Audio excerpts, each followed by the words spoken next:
Welcome back to Cheri vlogs Kannada. ನಾನು ಸರಸ್ವತಿ. ಎಲ್ಲರೂ ಹೇಗಿದ್ದೀರಾ? ಚೆನ್ನಾಗಿದ್ದೀರಾ? ನಾವು ಕೂಡ ತುಂಬ ಚೆನ್ನಾಗಿದ್ದೀವಿ ಅಂತ ಹೇಳ್ತಾ ಇವತ್ತಿನ ವೀಡಿಯೋನ ಸ್ಟಾರ್ಟ್ ಮಾಡ್ತಾ ಇದ್ದೀನಿ. ವೀಡಿಯೋ ಸ್ಟಾರ್ಟ್ ಮಾಡೋದಕ್ಕೂ ಮುಂಚೆ ಇನ್ನೂ ಯಾರೆಲ್ಲ ನನ್ನ ಚಾನಲ್ನ ಸಬ್ಸ್ಕ್ರೈಬ್ ಮಾಡಿಲ್ಲ, ಪ್ಲೀಸ್ ಸಬ್ಸ್ಕ್ರೈಬ್ ಮಾಡಿ, ಸಪೋರ್ಟ್ ಮಾಡಿ. ಹಾಗೆ ಪಕ್ಕದಲ್ಲಿರೋ ಬೆಲ್ಲೈಕನ್ನ ಕ್ಲಿಕ್ ಮಾಡೋದ್ರಿಂದ ನಾನು ಮಾಡೋ ಹೊಸ ವಿಡಿಯೋಗಳ ನೋಟಿಫಿಕೇಷನ್ ಫಸ್ಟ್ ನಿಮಗೆ ಬರುತ್ತೆ ಅಂತ ಹೇಳ್ತಾ ಇವತ್ತಿನ ವೀಡಿಯೋನ ಸ್ಟಾರ್ಟ್ ಮಾಡೋಣ ಬನ್ನಿ.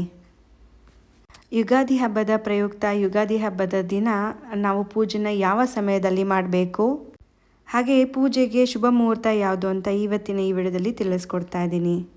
ಯುಗಾದಿ ಹಬ್ಬ ನಮ್ಮೆಲ್ಲರ ಪಾಲಿನ ಒಂದು ಹೊಸ ವರ್ಷ ಅಂತಲೇ ಹೇಳ್ಬೋದು.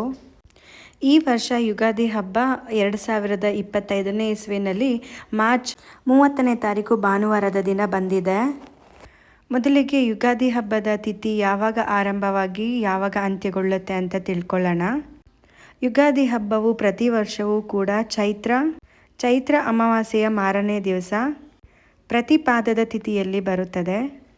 ಪ್ರತಿಪಾದದ ತಿಥಿ ಯಾವಾಗ ಆರಂಭವಾಗಿ ಯಾವಾಗ ಅಂತ್ಯಗೊಳ್ಳುತ್ತದೆ ಅಂತ ಇವಾಗ ತಿಳಿಸ್ಕೊಡ್ತಾ ಇದ್ದೀನಿ.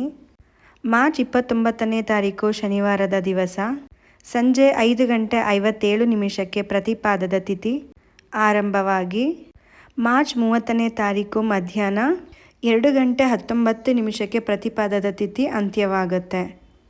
ಹೆಚ್ಚಿನ ಪ್ರಮಾಣದ ತಿಥಿ ಏನಿದೆ ಅದು ಮಾರ್ಚ್ 30ನೇ ತಾರೀಕು ಭಾನುವಾರ ಬಂದಿರೋದ್ರಿಂದ ಹಬ್ಬವನ್ನು ಭಾನುವಾರವೇ ಆಚರಣೆ ಮಾಡಬೇಕಾಗತ್ತೆ.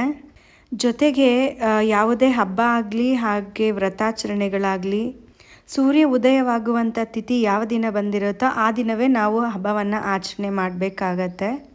ಹಾಗೆ ಇನ್ನು ಪೂಜೆ ಅಂತ ಬಂದರೆ ಯಾವ ಸಮಯದಲ್ಲಿ ಹಾಗೂ ಯಾವ ಶುಭ ಮುಹೂರ್ತದಲ್ಲಿ ಪೂಜೆನ ಮಾಡಬೇಕು ಅಂತ ಹೇಳೋದಾದರೆ, ಯುಗಾದಿ ಹಬ್ಬದ ದಿವಸ ಬೆಳಗ್ಗೆ ಬ್ರಾಹ್ಮಿ ಮುಹೂರ್ತದ ಪೂಜೆ ಮಾಡೋದು ತುಂಬಾ ಸೂಕ್ತ.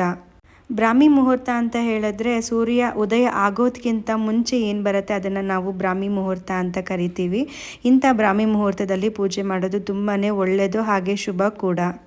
ಈ ಸಮಯದಲ್ಲಿ ಯಾವುದೇ ಪೂಜೆಯನ್ನಾಗಲಿ ನಿಮ್ಮ ಮನಸ್ಸಿನ ಕೋರಿಕೆಯನ್ನಾಗಲಿ ಬ್ರಾಹ್ಮಿ ಮುಹೂರ್ತದಲ್ಲಿ ಮಾಡೋದ್ರಿಂದ ಅದು ಖಂಡಿತವಾಗ್ಲೂ ನೆರವೇರುತ್ತೆ ಅಂತಲೇ ಹೇಳಲಾಗುತ್ತೆ. ಬೆಳಗಿನ ಜಾವ 3:30ಯಿಂದ 5:00 ಒಳಗಡೆ ಏನು ಬರುತ್ತೆ ಇದನ್ನು ನಾವು ಬ್ರಾಹ್ಮಿ ಮುಹೂರ್ತ ಅಂತ ಕರಿತೀವಿ. ಇದರಲ್ಲಿ ನಿಮ್ಮ ಕೋರಿಕೆ ಏನಿರುತ್ತೆ ಆ ಕೋರಿಕೆನ ದೇವರ ಹತ್ರ ಕೇಳಿಕೊಂಡು ನಿರ್ವಿಘ್ನವಾಗಿ ನೆರವೇರಿಸ್ಕೊಡು, ನಾವು ಅಂದ್ಕೊಂಡಿರೋದನ್ನೆಲ್ಲ ನೆರವೇರಿಸ್ಕೊಡು ದೇವರೇ ಅಂತ ಕೇಳಿಕೊಂಡ್ರೆ ಖಂಡಿತವಾಗ್ಲೂ ಆ ಪೂಜೆ ಫಲ ಏನಿರುತ್ತೆ ಖಂಡಿತವಾಗ್ಲೂ ಬ್ರಾಹ್ಮಿ ಮುಹೂರ್ತದಲ್ಲಿ ಸಿಕ್ಕೇ ಸಿಗುತ್ತೆ. ಅದಕ್ಕೋಸ್ಕರನೇ ಬ್ರಾಹ್ಮಿ ಮುಹೂರ್ತದಲ್ಲಿ ಯಾವ ಒಂದು ಸಮಯ ಕೂಡ ಬೇಕಾಗಲ್ಲ. ಇಂಥ ಸಮಯದಲ್ಲಿ ನಾವು ಪೂಜೆನ ಮಾಡೋದು ತುಂಬಾ ಒಳ್ಳೆಯದು ಮನೆಗೆ.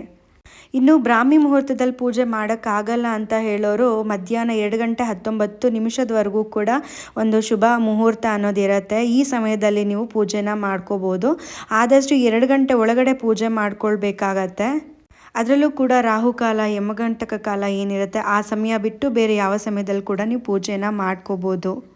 ಆದಷ್ಟು 2 ಗಂಟೆ ಒಳಗಡೆ ಅಂದರೆ 11 ಗಂಟೆ 12 ಗಂಟೆ ಒಳಗಡೆ ನೀವು ಪೂಜೆ ಮಾಡೋದು ತುಂಬಾ ಒಳ್ಳೆಯದು. 12 ಗಂಟೆ ಮೇಲೆ ಮಾಡಿದ್ರೆ ಅದು ಮಧ್ಯಾಹ್ನಕ್ಕೆ ಸೇರೋದ್ರಿಂದ ನಮಗೆ ದೇವತೆಗಳಿಗೆ ಪೂಜೆ ಮಾಡೋದು ಅಷ್ಟು ಸೂಕ್ತ ಅಲ್ಲ ಅಂತ ಆದಷ್ಟು 11 ಗಂಟೆ ಒಳಗಡೆ ಪೂಜೆ ಮಾಡೋದು ತುಂಬಾ ಒಳ್ಳೆಯದು. ಏನಕ್ಕೆ ಅಂತ ಹೇಳಿದ್ರೆ ಆ ಸಮಯದಲ್ಲಿ ನಾವು ಪೂಜೆ ಮಾಡೋದು ದೇವರಿಗೆ ಅರ್ಪಣೆ ಆಗೋದಿಲ್ಲ ಅಂತ ಹೇಳಲಾಗುತ್ತೆ. ಯುಗಾದಿ ಹಬ್ಬದ ಹಿಂದಿನ ದಿವಸವೇ ನೀವು ಕಳಶ ಅದೆಲ್ಲ ತೊಳೆದು ದೇವರ ಮನೆಯನ್ನೆಲ್ಲ ಕ್ಲೀನ್ ಮಾಡಿ ಇಟ್ಕೊಂಡ್ರೆ ಹಬ್ಬದ ದಿನ ಬೆಳಗ್ಗೆನೇ ನೀವು ಪೂಜೆ ಮಾಡೋದಕ್ಕೆ ತುಂಬಾ ಈಸಿ ಆಗುತ್ತೆ. ಹಾಗೆ ಬೆಳಗ್ಗೆನೇ ನೆಮ್ಮದಿಯಾಗಿ ಪೂಜೆ ಮಾಡೋದ್ರಿಂದ ಆ ದಿನ ಪೂರ್ತಿ ಕೂಡ ತುಂಬಾ ಚೆನ್ನಾಗಿರುತ್ತೆ. ಯಾವುದೇ ಒಂದು ಗಡಿಬಿಡಿ ಇರೋದಿಲ್ಲ. ನಿಮ್ಮ ಮನೆಯಲ್ಲಿ ಯಾವ ರೀತಿ ನೀವು ಪೂಜೆ ಮಾಡ್ತೀರಾ ಅದೇ ರೀತಿ ಸರಳವಾಗಿ ಪೂಜೆನ ಮಾಡ್ಕೋಬೋದು.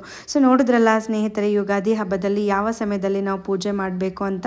ಈ ವಿಡಿಯೋನ ಇಷ್ಟ ಆಯಿತು ಅಂದರೆ ಲೈಕ್, ಶೇರ್, ಕಮೆಂಟ್ ಮಾಡಿ. ಹಾಗೂ ಇನ್ನೂ ಯಾರೆಲ್ಲ ನನ್ನ ಚಾನಲ್ನ ಸಬ್ಸ್ಕ್ರೈಬ್ ಮಾಡಿಲ್ಲ ಪ್ಲೀಸ್ ಸಬ್ಸ್ಕ್ರೈಬ್ ಮಾಡಿ, ಸಪೋರ್ಟ್ ಮಾಡಿ. ಮತ್ತಷ್ಟು ಒಳ್ಳೆ ಕಂಟೆಂಟ್ಗಳ ಜೊತೆ ನಾನು ನಿಮಗೆ ಸಿಗ್ತೀನಿ. ಅಲ್ಲಿವರೆಗೂ ನಮಸ್ಕಾರ.